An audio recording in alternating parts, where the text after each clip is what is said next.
A gente começou hoje o programa falando sobre mentira, né? Muita gente falava na última eleição em especial sobre fake news, e agora, de novo, é o assunto nessa reta final do segundo turno da campanha presidencial para governadores. O Guto, claro, que tem uma expertise, né? Uma experiência em acompanhar a propagação de fake news nas redes. E a gente já conversou um pouco sobre isso, né, Guto?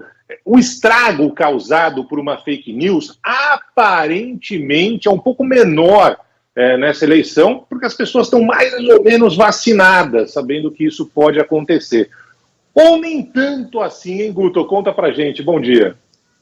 Vacinados, mas ainda precisando de revacinação, reforço de dose e constante tratamento de máscara. Vamos tentar entender o que nos propiciou essa reta final.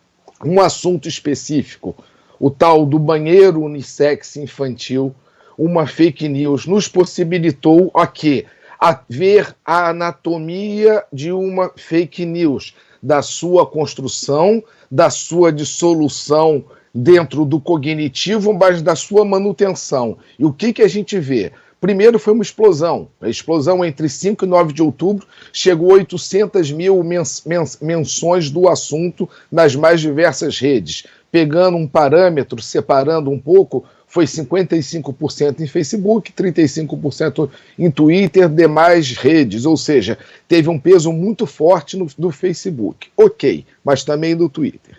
Agora eu vou devolver para a Gabriela, para o Barão e para os ouvintes. A gente está lidando com um assunto que foi notoriamente configurado como fake, como mentira. Se é fake e é mentira e é crime, tem questões fora do mundo das redes a serem feitas. Você consegue saber quais foram os perfis iniciais com esse assunto, você consegue ver os perfis de pessoas com mandato ou com cargo público que tenham se engajado no assunto, ou seja, a gente tem que começar a sair da desmaterialização das redes sociais e levar para o mundo. Se isso é crime, a gente tem que apurar. Eu acho assim, eu não sou aqui polícia, mas repito, Gabriela, Barão e ouvintes, o assunto foi rotulado como fake. O assunto teve muita gente se engajando e a gente tem que saber como é que vai lidar com isso.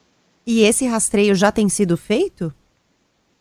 Olha, Gabriela, eu devolvo para as autoridades. O que eu estou vendo é que o assunto ainda se mantém vivo nas redes, apesar de dado como fake, não foi retirado. Porque as pessoas às vezes começaram a enganar um pouco o algoritmo. Aí escreve de uma forma meio cifrada, aí coloca em cima de imagem. E o assunto banheiro unissex ainda perdura. Ou seja, no dia, para a gente entender essa dimensão, no dia, a dimensão foi mais de 1,5 milhão de interações até 10 de outubro com o assunto. Ou seja, foi o assunto que ficou na pauta política eleitoral nacional entre os 5 assuntos durante 7 dias.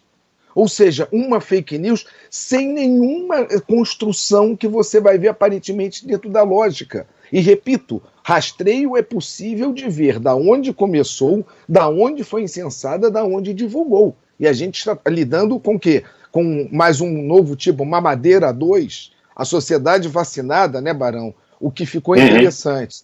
A gente, quando chegou no dia 12 de outubro, aí começa a questão que você fala da vacina. Mas aí a gente tem que entender que ainda com a vacina, a gente contém ainda uma carga negativa que fica. Às 23 horas do dia 12, a quantidade que esse assunto era falado nas redes como isso é fake, era 4 vezes maior do que o assunto propriamente dito como fake. Ou seja, ele foi engolido. Mas aí, foi engolido por um lado da bolha, porque quando você faz uma simples checagem de 8 milhões de perfis, checagem de varredura de 8 milhões de perfis abertos, você vê que a mensagem sobre banheiro unissex ou similares, atrelada a uma candidatura partidária que seria isso, feito um banheiro unissex infantil, tem ainda 250 mil postagens. Eu acho uma loucura de uma sociedade que precisa do vagão separado para homem e mulher, para a mulher não ser assediada,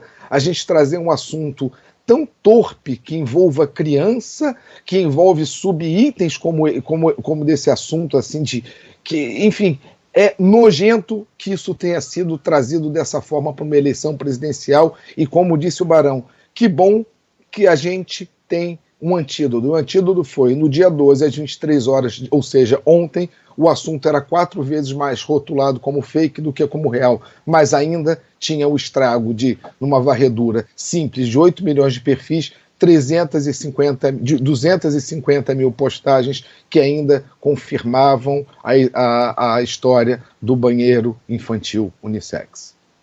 Ô Guto, explica pra gente de uma forma clara, assim. Eu sei que você lida com isso e para você é algo banal, mas você imagina quem está ouvindo não entende pisiroca, tá? Eu, por exemplo.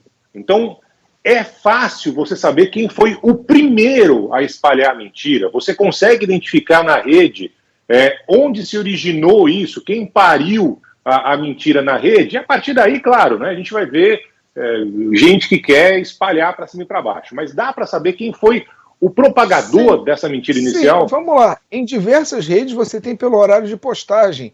E por mais que após a postagem apague-se o perfil, a repostagem disso, ela passa a ser no automático, ou seja, você continua tendo algum tipo de rastreio, por mais que você não pegue o autor original, que ele pode realmente faz um perfil falso, com uma tipo pré-exclusão, enfim, é possível que ele faça um perfil falso, poste e saia correndo, toque a campainha e saia correndo. Uhum. Só que quem for continuando tocando a campainha está perpetuando um assunto de uma forma nociva. E tem que ser chamado a atenção, porque, Barão, a gente começou a ver que a fake news ela começou a ser tratada como um direito de expressão de opinião.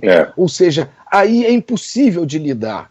Quando eu quero pegar uma coisa que é um sofisma, uma mentira, e transformar em opinião ou em verdade, em axioma, isso é um absurdo, e a gente vê isso nas redes. Mas, repito, sobre a capacidade de procurar a origem, procurar os perfis com mais engajamentos, que deram mais incensaram mais o assunto, é muito mais fácil de se procurar, e lhe digo, não é só para empresa de Big Data. Isso aí você vai conseguir procurar talvez até em pessoas anônimas, pesquisadores anônimos que façam em casa através de Twitter, procurar isso através seja de hashtag, seja de horário de postagem. Barão, fácil é só querer ir buscar atrás.